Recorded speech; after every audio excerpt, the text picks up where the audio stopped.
अगर धर्म ही सब कुछ है तो मैं भी एक कहानी के साथ इसका समापन करना चाहूंगा।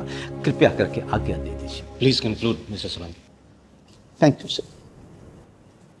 आप सब रामायण के बारे में तो जानते होंगे, आप जानते ही होंगे।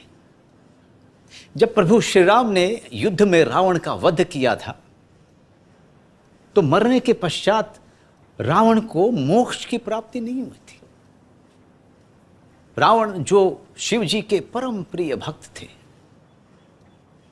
वो मरने के पश्चात सालों तक तपस्या करते रहे कि शिव जी उनको दर्शन दे और उनको क्षमा करें, मगर शिव जी ने ऐसा नहीं किया।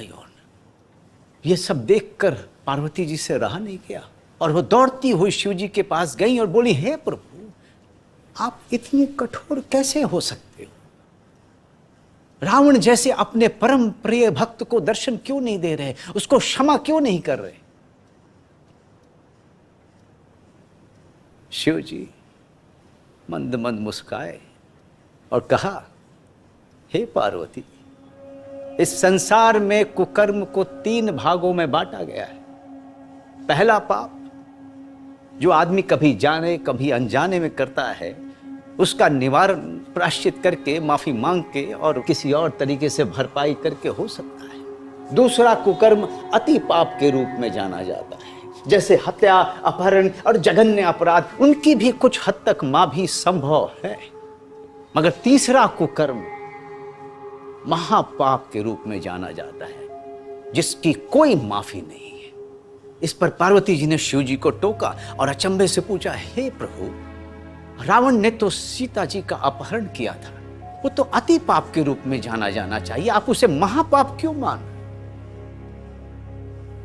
तो शिव जी मंद मंद मुस्काए और कहा, हे पार्वती, जिस पाप का प्रभाव पूरे संसार की मानवता और प्रभुता पर सदियों तक रहता है,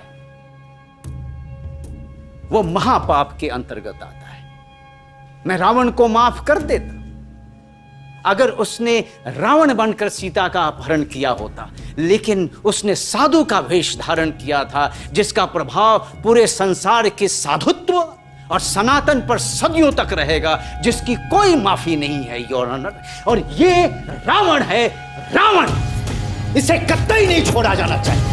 इसने गुरु भक्ति के साथ विश्वासघात किया है, मासूम बच्चों के साथ विश्वासघात किया है, इसने मेरे और हम सबके महादेव के साथ विश्वासघात किया है, उनका नाम इस्तेमाल कर एक जघन्य अपराध किया है। I claim a death penalty.